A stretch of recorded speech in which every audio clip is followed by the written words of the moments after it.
Good morning this morning. Finishing the second half of a bigger job here at Roskom MEATS off of Highway S in Freedom, Wisconsin. We did some stuff for them earlier this summer and we're kind of just finishing up the second half here. We've done all the repairs, we filled the saw cuts, fixed some of the cracks, but now we're going to start grinding here pretty soon once Zach finishes up on the cove. There's a lot of intricacies with this job specifically, a lot of hallways and corners and stuff. The guys did a nice job on that cove. It looks really good. We'll have to get that taped off and we'll spend a little extra time on that. We've got a few guys in here working on it, so let's go in and check it out. This first area here is the area that we did earlier this summer. Worked out pretty nice for them. Easy to clean. You can see some of the cove going up the wall. So you can see we got the saw cuts filled, all the imperfections in the floor filled. Here you can see they had some pitting and spalling that we fixed up.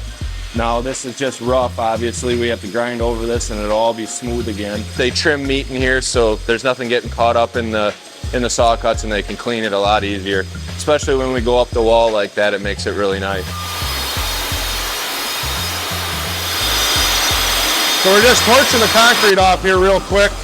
Sometimes we show up, there's a lot of moisture, and we can just take a torch and get all that moisture off, get the substrate good and dry before we coat anything so it adheres real well. Works out nice too, like in garages for residential stuff. If it was raining in the morning or something and the apron gets real wet, we can get it all torched off and we can still get the job done in one day.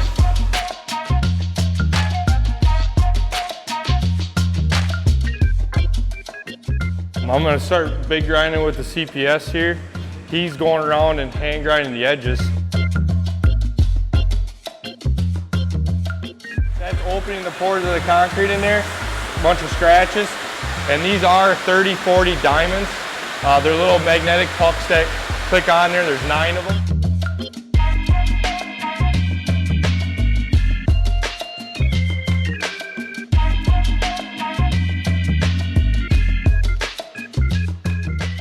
Just before 10 o'clock right now. We've got all the cove done, all the saw cuts filled, all the imperfections in the floor filled, and Zach's got the big grinder in here. We got Frank working the edges with the hand grinder. We'll get it all cleaned up. Obviously you can see it's gonna have to be vacuumed. We'll get it cleaned up. We'll re-inspect it for any other imperfections that may have pulled out during the grinding process. Make sure everything's squared away, ready to go.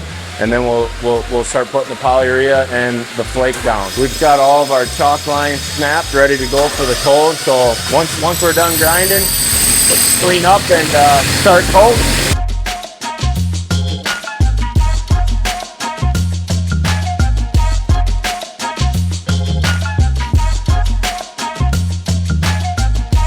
Just got the vertical areas in the cove finished up. Got to go around, clean up all the excess flake laying on the ground. We'll vacuum that up and then we're going to be starting the floor. That'll go pretty quick. A lot quicker than it took us to get the flake on the cove. That's a bit of a tedious part of the job, but it just comes out looking a lot nicer if we do it separately and do it first. We'll get this cleaned up and we'll start rolling base on the floor and we'll be moving right along then.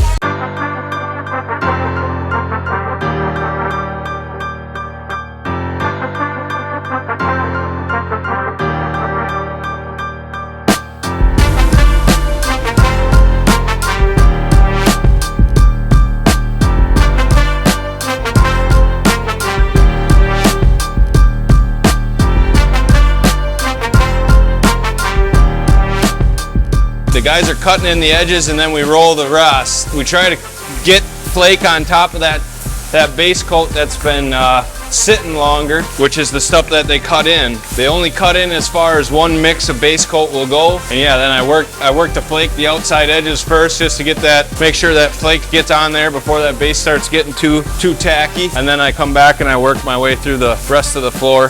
This polyurea is pretty fast, so you kind of got to be moving along at a decent pace. You can kind of see we got a little system going. A couple guys cut in, one guy makes mixes, and the flake guy tries to keep up. Chase starts sweating, and that's how we know we're moving at a good pace.